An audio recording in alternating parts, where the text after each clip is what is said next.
ಸ್ನೇಹಿತರೆ, ಇಲ್ಲಿ ಕಾಣ್ತಿರುವಂಥದ್ದು ಎಲ್ಲ ರಾಜಸ್ಥಾನದಿಂದ ತರಿಸಲಾಗಿರೋ ನಾಯಿ ಮಾಂಸ.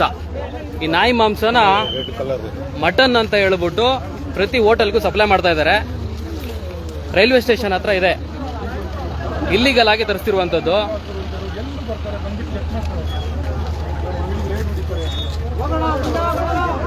ಕಾಣ್ತಿರ್ಬೋದು ನಿಮ್ಗೆ.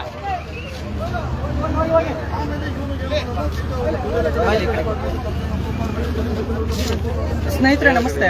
ಇಲ್ಲಿ ಇಲ್ಲಿಗಲ್ ಆಗಿ ಅಬ್ದುಲ್ ರಜಾಕ್ ಇಲ್ಲಿದ್ದಾರೆ ನೋಡಿ. ಅಬ್ದುಲ್ ರಜಾಕ್ರು ಕಾಂಗ್ರೆಸ್ ಸರ್ಕಾರವನ್ನು ಸಂಪೂರ್ಣವಾಗಿ ದುರ್ಬಳಕೆ ಮಾಡಿಕೊಂಡು ರಾಜಸ್ಥಾನದಿಂದ ಕರ್ನಾಟಕಕ್ಕೆ ಇಲ್ಲಿಗಲ್ ಆಗಿ ಮಾಂಸವನ್ನು ತರಿಸ್ತಿದ್ದಾರೆ. ಕರ್ನಾಟಕದಲ್ಲಿ ಮಾಂಸ ಇಲ್ವಾ? ಇಷ್ಟು ಮಾಂಸ ನೋಡ್ಬೋದು. ನಿಮಗೆ ಅಲ್ಲೊಂದು ಮಾಂಸ ಇದೆ, ನಿಮಗೆ ತೋರಿಸ್ತೀನಿ.